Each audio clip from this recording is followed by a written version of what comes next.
Oi, gente. Gente, eu gosto de fazer vídeo. Raras exceções, né? Tipo, sábado, domingo eu faço um videozinho básico, simples. Eu mostro minhas plantas, mostro minhas flores e dou algumas diquinhas. Mas os meus vídeos, pelo menos de segunda, terça, quinta, eu gosto de que eles sejam produtivos para as pessoas que me acompanham, que me dão um voto de confiança. Eu gosto de passar tudo que eu sei, tudo que eu aprendi no decorrer desses meus anos de cultivo, e fui aprendendo os macetezinhos, até alguns truquezinhos. É o que eu vou tentar passar hoje, algumas coisas que muita gente já sabe, mas que uma boa parte não sabe e que faz uma grande diferença. Tá bom? Então nós vamos falar sobre alguns macetezinhos da orquidofilia que a gente vai aprendendo com o decorrer de tempo, com pessoas mais experientes, que mostram pra gente que realmente aquilo tem fundamento, tem verdade naquilo. Então eu vou tentar passar para vocês esse tipo de coisa que vai servir para muita gente aí que dá orientações sobre orquidofilia e que nunca refletiram sobre isso, e que hoje muita gente está assistindo meus vídeos, estão usando até como exemplo para fazer outros vídeos. Acho legal isso, desde que seja construtivo, seja produtivo para vocês que estão em casa assistindo a gente, com o intuito de aprender. Desde que use o meu vídeo como exemplo para fazer outro vídeo, mas que faça ensinando a verdade e passando realmente o que realmente tem que ser feito, eu acho legal, não ligo não, tá bom? Então vamos lá, vamos usar uns truquezinhos, não são muitos, mas vão servir para ajudar muita gente. Muita gente vai atrás desses toquinhos riscados em quadriculado, né? Mas não sabem o verdadeiro sentido disso aqui. Acham que é bonito, é legal, mas depois que uma planta em raiz aqui, ela entolcera, cresce, isso aqui tudo some, gente. Então não tem sentido achar só bonito. Tem que ter uma utilidade. Esses riscos, tanto na vertical como na horizontal, eles são feitos a nível de reter umidade e reter adubo. Porque digamos, mesmo que seja um adubo foliar, você molhou aqui, o adubo entrou lá para dentro junto com a água, mas ele vai secar lá e vai se manter dentro da madeira um pouco de adubo. E a planta acaba absorvendo aquele adubo para que ele não escorra de uma vez. Esse é o outro sentido destes riscos, e eu aconselho, além dos riscos, fazerem bastante furos. Na maioria das vezes que sejam passantes, atravessem para o outro lado. Você vai ajudar a planta até a se afixar, entrando com as raízes aqui, além dela absorver a umidade que ficou lá dentro e o nutriente que ficou lá dentro armazenado, ela também vai ter um ponto de fixação muito mais seguro para ela, que vai acarretar com que ela brote mais rápido, ela se sinta segura até para florir na época dela. Tá bom? Outro truquezinho. Gente, digamos que essa madeirinha vocês vão pendurar num arame, num aramado. Olha, repare que a madeira ficou meio inclinada para trás, ó. Então, se fizermos assim, ela vai inclinando mais para trás, ó. Temos que levar o gancho mais para frente, para que ela fique meio inclinada para frente, assim, quando ela estiver pendurada. Para que aquilo não fique tão reto ou inclinado e receba água e demore mais e penetre mais água e mais adubo dentro desses cortes. O pessoal faz lá e pendura assim, aí ó, a posição que ela ficou, inclinada para trás. Se você regar aqui, ó, vai pegar mais água aqui atrás do que na frente. Agora ela estando inclinada para frente assim, ó, você leva o araminho mais para frente e pendura ele. Tanto se você pendurar numa base assim, ó, ela vai ficar inclinada. Muito melhor para a planta. essa inclinação. Essa umidade vai penetrar mais na madeira e vai se reter por mais tempo. São pequenos truquezinhos. Outro motivo, digamos assim, ó, um caibro reto, uma ripa reta. Tá, uma madeira de cambará, muito dura, pesada. Esse tipo de madeira que vocês têm que achar. Não fiquem pegando madeirinhas leves. Eu tenho aqui como exemplo pinos. A madeira branca, muitas vezes é achada verde, só que se deteriora em um ano ela já está, bem dizer, podre. Então eu aconselho madeira bem dura e você sente o peso da madeira. Ela estando seca e pesada, nossa, é uma madeira muito boa. Então, vamos lá. Eu tenho uma madeira reta, concorda? Nos 4 faces dela, ela é reta e tem cantos vivos aqui. Você fazendo estes riscos e essas perfurações, você não vai precisar fazer o que eu vou falar agora. Agora, digamos que você quer amarrar numa ripinha sem risco, sem nada. Qual é o conselho que eu dou para vocês? Que vocês façam um arredondamento nesses cantos vivos. Ó, isso aqui é uma grosa, pode ser uma lixa grossa, e vocês passam de lado assim, ó, e vai arredondando aqui. Vocês vão arredondando e quebrando, ó, é rapidinho, ó. Não precisa fazer ficar redondo, não, é só quebrar o canto vivo. Por quê? A planta, quando enraiza aqui, ela quer fazer a curva. Chega aqui a uma coisa reta, ela passa com a raiz reta. Porque se ela sabe que se ela virar nesse canto vivo, a raiz dela vai quebrar e vai se cortar. Ela estando arredondada como se fosse um toquinho de árvore, ela faz a curva e enrola no toquinho. Muitas vezes ela chega aqui, ela desvia para sair para fora, ela vê que ela não consegue virar, ela sobe. Aí ela enraiza só na frente, não enraiza do lado, não enraiza atrás. Deu para entender?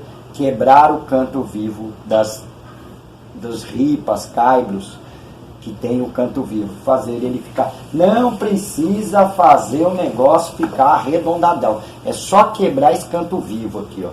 Dá uma chanfradinha de leve, dá uma chanfradinha de leve. Vou dar uma chanfrada nesse aqui, eu vou mostrar de perto para vocês. Olha, é coisa muito rápida. Com uma lixa aqui, vocês colocam ela em cima da mesa, pega de lado assim, ó, e vem arredondando assim, ó, só rapidinho, não precisa ficar nada bonito, não. Ó, reparem, deste lado aqui o canto é vivo, ó, bem cortante. Deste lado eu dei uma pequena arredondada, eu quebrei, a planta vai chegar aqui, ela vai conseguir fazer a curva. Aqui, vou estou invertendo, aqui que é canto vivo, ela vai tentar virar, ela fala, pô, se eu virar aqui eu vou quebrar, vou me cortar nesse canto vivo. Aí ou ela vai reto, ou ela sobe ou ela desce, gruda só na frente. Ou se ela chegar aqui em cima e tiver canto vivo também, ela não vai virar para cá. Ela vai subir ou ela vai continuar espigando tudo para baixo. Vocês têm que fazer um jeito que ela enrole.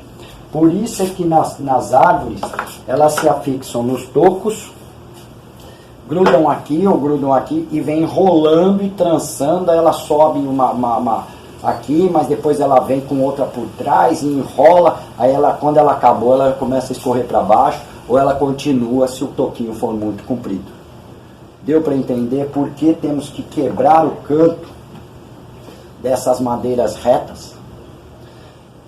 Não aconselho esse tipo de madeira tipo pinos para amarrar. Tem umas madeiras de telhado que são ripões. É só um minutinho. Isso aqui é um ripão. Parecem a mesma coisa, não parece? Mas não são. Isso aqui é cambará. Madeira muito dura, muito forte e muito resistente. Você tá vendo que ele é todo arriscado? Ó?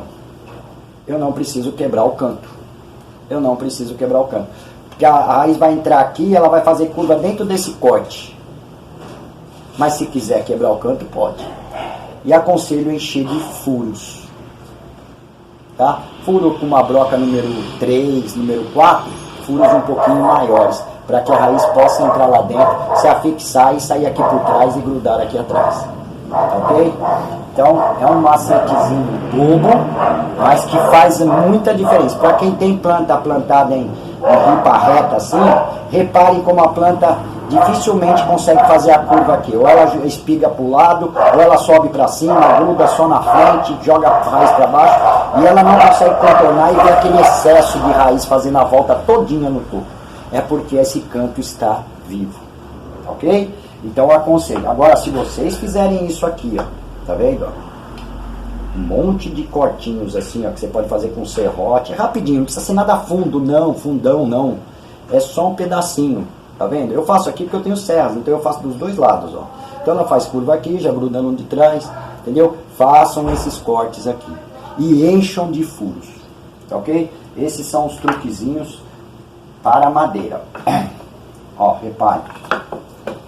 Quando eu faço assim, ó como eu quadriculo bastante, encho bastante de furos, mas eu não preciso arredondar aqui, porque quando ela entrar aqui, ó, ela já vai correr aqui, ó, por dentro desse corte, aí aqui ela já faz a curva, ou ela sai pelo outro lado pelos furos, e aí eu consigo ter uma amarração dela, ela grudar tanto na frente como atrás, como dos lados.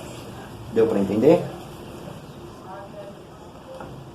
Mesma coisa quando eu vou plantar em placas, eu faço os riscos, ó. Eu faço os riscos, eu faço um monte de furos para que a planta tenha opção de como se afixar aqui, e depois ela atravessa, na maioria das vezes ela atravessa aqui para baixo e gruda aqui, saindo pelos furos. Os furos não podem ser muito piquiticos. Uma broca número 3 ou número 4 já está ótimo, é o suficiente, tá? E tem, por quê? Além dele ser um sistema de dreno, também é um sistema de umidade, embora não apareça, mas é um sistema de umidade na madeira. Porque toda a água que entrar nesse furo ou nesse corte vai umedecer lá no meio da madeira e vai manter uma umidade, não encharcamento. A madeira vai estar sempre úmida, aquela planta está abastecida com umidade. Tá ok? Então façam riscos. Querem implantar Wilson, eu não quero fazer isso, porque eu não sei fazer. Arredondem as laterais, quando não querem fazer os riscos. Arredondem as laterais. Pega uma grosa, ó, é uma ferramenta antiga, grosa. Ó, só de fazer assim, ó, vocês já estão quebrando o canto dela, ó. Você faz aqui em cima, faz embaixo. Não precisa ser muito não, gente. Vocês levam 1 minuto para fazer isso aqui, ó. Ó, tá vendo, ó? Quebrou, passou a mão, não sentiu aquele corte daquela coisa reta, tá? Meio arredondou só um pouquinho, tá ótimo. Aí vocês podem amarrar a planta aqui. Mas eu ainda continuo sugerindo que façam risquinhos e furos. Vamos a um outro truquezinho que o pessoal compra vaso. Eu estou usando vasos pequenos, mas cabe para vasos grandes, tá? De plástico. Aí o plástico ele vem assim, né, na maioria das vezes, com furos embaixo aqui, com esses furos embaixo. Qual é o conselho?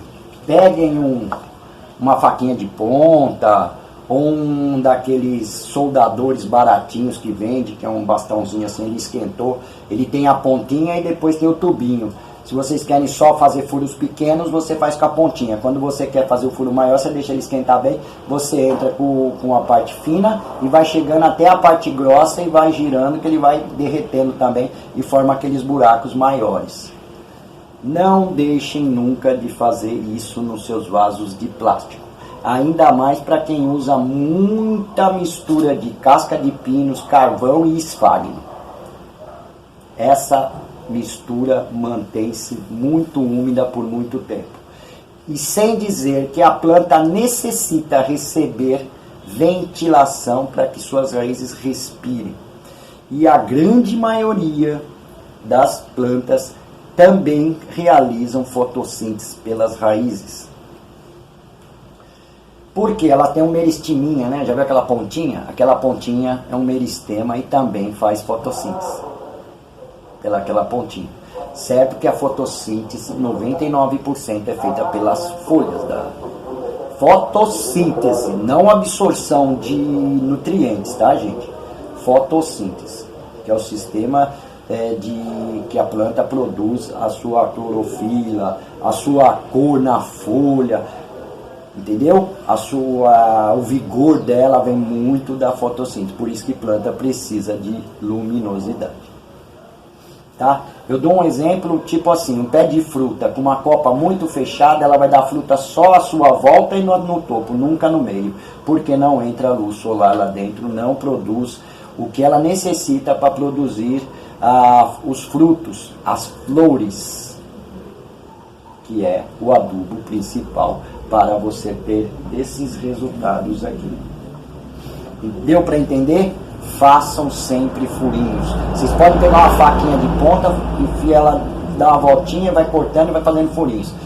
Ou senão vocês pegam um canudinho de antena, daqueles antigos de alumínio, ou um caninho de ferro, ou até mesmo um ferrinho de construção, esquenta ele no fogão e vai fazendo vários furos.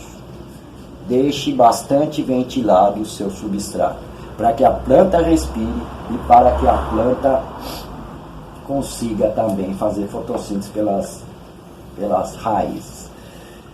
E tem uma planta, uma orquídea, que todo mundo, bem dizer, tem.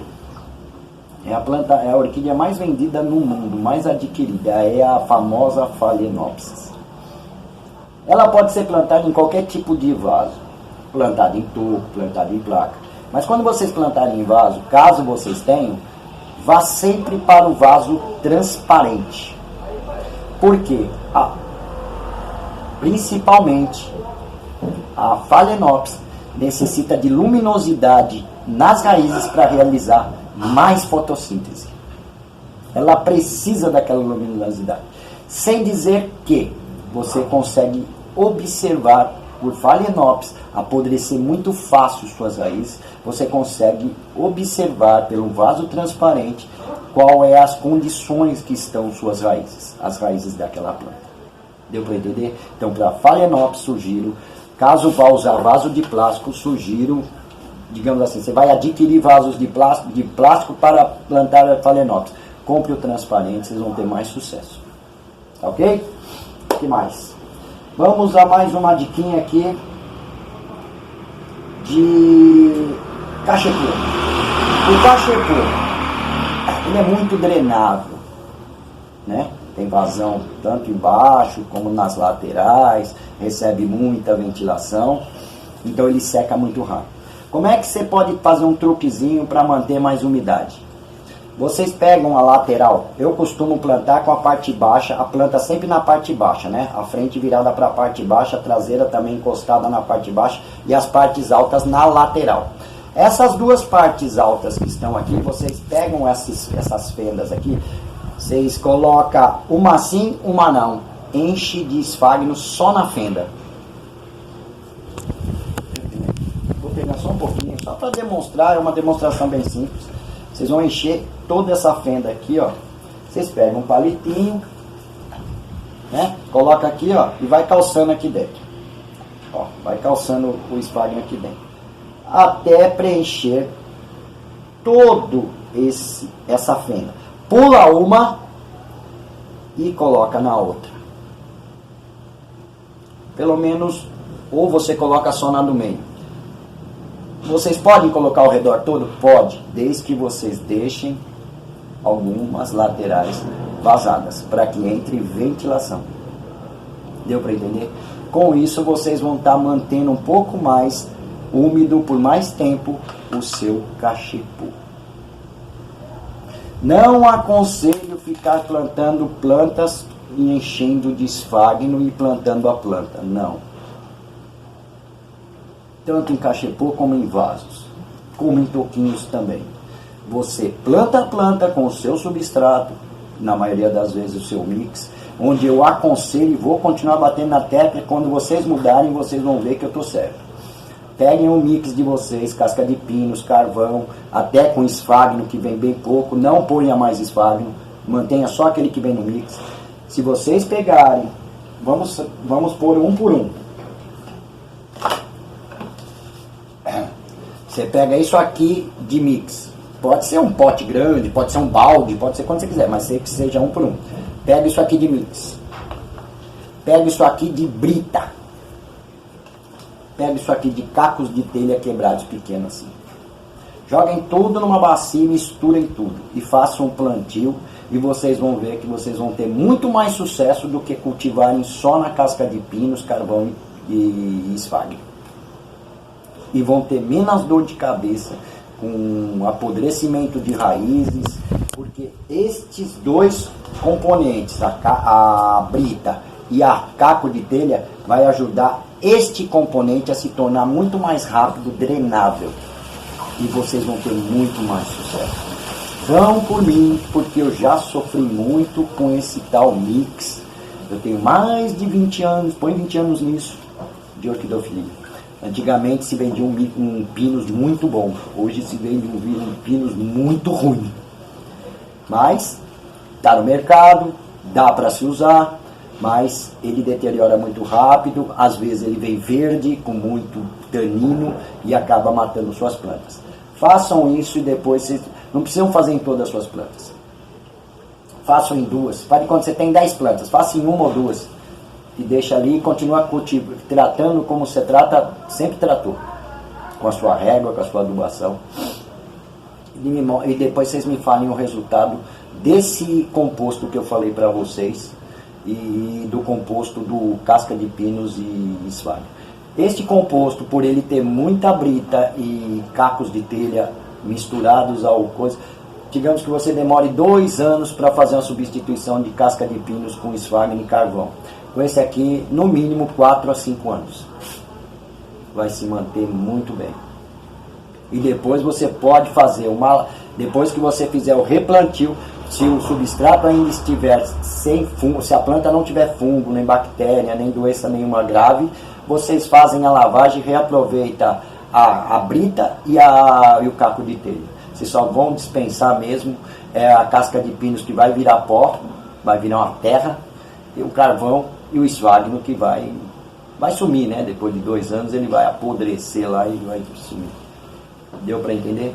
Dá para vocês reciclarem sem problema algum, mais 5 anos, mais 10 anos, porque são inertes, né? Principalmente a brita. Ela não estraga de jeito nenhum. Então é isso, eu queria passar essas diquinhas para vocês, espero que vocês tenham entendido para que serve esses riscos e a furação.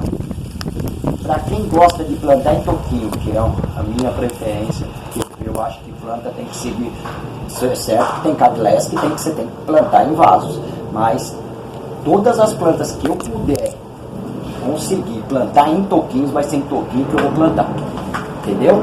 Porque eu acompanho o que a natureza faz com a planta, deu para entender? Então façam riscos para quebrar essa borda. Se vocês não querem fazer riscos, faça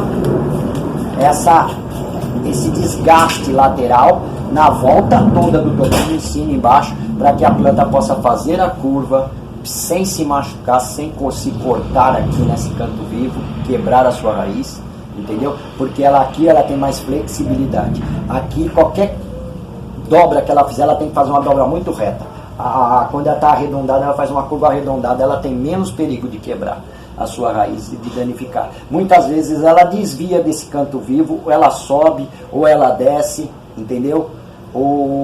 Mas dificilmente você vai ver uma planta totalmente enraizada em volta de um toquinho totalmente quadrado. Sempre ele vai ter uma quebra. Os que estão bem enraizados, ele tem uma quebra assim. Uma por decomposição do tempo, outra porque o orquidófilo soube que aquilo é necessário.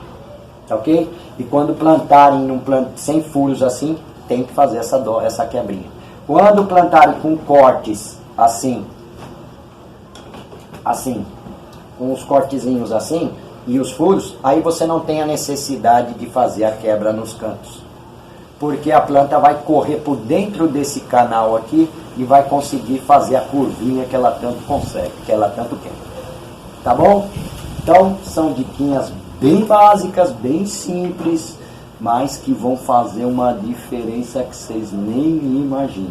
Agora já em toquinhos de árvore, não. Pode plantar ela aqui, porque ela vai enrolar aqui, ó, sem medo de se quebrar. A raiz vai vir grudar e vai coisa tudo. A natureza nos ensina. O toquinho é arredondado, não é? Se nós queremos plantar numa coisa quadrada, temos que ter uma quebra de canto vivo, para que ele se torne reto aqui, mas curvado aqui, para que a planta tenha o mesmo segmento que se ela estivesse numa árvore, num toquinho. Ok? Então é isso, gente. Estamos aí, ó. com resultados que eu nem vou falar mais, né? E tanto que eu falo, parece que eu só fico batendo nessa mesma tecla, mas olha, cultivo simples. Aí, ó. Carregado, encíclicas carregadas, minhas encíclicas lá em cima explodindo, começando a abrir um monte de flores. Vou mostrar, tem uma amiga que falou, não esquece de mostrar as suas encíclicas. Ó, eu estou mostrando aos poucos. Ó. Tem essa daqui já bem toda aberta, tem lá em cima que estão abrindo, tem o Profusa com o Rand abrindo, tem o Cordígera Labelo Branco, tem o aberta, né? Tenho abrindo Madeirói, tenho abrindo... tem um monte lá abrindo. Fora a outra torceira de outra espécie dessas pequenininhas aqui, que está com mais de 10 hastes florais, mas só tá as varetas, eu tô morrendo de medo. A minha sócia anda vindo cantar aqui 4h30, 5 horas da manhã, ela posa bem em cima da tela do meu orquidário. E ela tá namorando, porque ainda só tá a haste, né? Então as bolinhas estão muito pititicas. Ela tá esperando crescer para ela vir colher. Ela é danada, a minha sócia, só que eu vou tentar ser mais rápido que ela, porque quando eu não vou trazer para baixo aqui, já só com a haste, eu quero que os botõezinhos já comecem a se destacar. Quando eles começarem a se destacar, eu vou pendurá-los aqui. É onde eu estou salvando, né, o faturamento da empresa durante um ano que eu esperei, trabalhei de novo. Aí ela vem e faz a colheita, tá bom? Então é isso, gente. Eu acho que eu não esqueci nada, não. Eu acho que eu mostrei tudo para vocês. Não esquecendo que, para manter um pouco mais de umidade, você não precisa ter um substrato que mantenha muita umidade. No cachepô você pode colocar esfagno, uma fenda assim, uma fenda não, uma fenda assim, uma fenda não. Se quiser colocar ao redor todo, desde que você obedeça essa norma de uma sim, uma não, pode. Mas eu coloco só de dois lados, sempre do lado que a madeirinha é mais alta, ó. Tá vendo? Sempre tem um faltando aqui, ó. Esse lado é o lado que eu planto a planta. Eu encosto a planta aqui e fica virado para frente e para cá. E essas duas laterais que são mais altas, que faz uma parede maior, eu coloco um pouco mais de umidade. Mas eu sempre deixo uma fresta aberta. Tá ok? Então é isso. Dos vasos a mesma coisa. Furo neles. Tá? E as madeirinhas que eu ensinei aqui para vocês. Espero que tenha ajudado vocês e para muitos vai ser eu não sabia disso. Legal. Agora já sabe que tem truques. Tem truquezinhos até na hora de plantar e nos tipos de madeira. Não escolham madeiras tipo pinos assim, ó, essa madeira branca aqui, ó, que é muito leve, muito fácil de achar. Usem pallet, usem madeiras, ó, tá vendo, ó, cerno vermelho, tá vendo? Mogno, mas é duro e pesado. Cambará, madeira aqui, ó, o pedaço é pequeno, mas aqui tem no mínimo umas 200 gramas. Umas 200 gramas, só nesse pedacinho aqui. Mas é duro que nem uma rocha, ó. Tá vendo esse queimado aqui, ó? Isso aqui é a serra minha. Ela grita aqui para cortar madeira dura dessa. Então, saibam escolher. Mesma coisa quando vocês forem escolher toquinhos. Não pegue toquinho que você pega na mão, parece que você pegou uma moita de algodão. E muito fraco. Peguem com cerno escuro. Ó, esse aqui de goiabeira, limoeiro, laranjeira, cítricos. É muito bom. De goiabeira eu tô adorando plantar nisso aqui. Tô adorando. Tá? Tem os pau de café, né? Que seriam dessa ciclo aqui. Mas eles são muito bons, mas também tem uma durabilidade no máximo de 2 anos. Tá? Depois eu posso trazer alguns macetezinhos de onde plantar, sabe? Vocês já plantaram em sabugo de milho?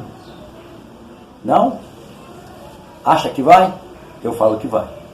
Só que tem uns truquezinhos no plantio do sabugo de milho, plantar micro-orquídeas. Vocês podem amarrar 3, 4, fazer um tocão de sabugo de milho. Só que tem truques que todo mundo desconhece, porque fala, o sabugo de milho apodrece muito rápido. Mas tem truque que faz ele durar 5 anos ou mais. Tá bom? Fiquem com Deus, um beijo no coração e até uma próxima. Tchau, tchau, gente. Valeu! Não se esquece, né? Se inscreva no canal, deixa um like, um comentário e sugestões. Agora vamos, porque o vídeo já ficou longo. Quem ainda não entendeu isso aqui, assiste o vídeo umas 10 vezes que vai entender e vai entender o porquê que eu tô falando e me dar esses truquezinhos pra vocês, ensinar esses truquezinhos pra vocês, tá bom? Fiquem com Deus, um beijo no coração e até a próxima. Tchau, tchau, gente. Valeu!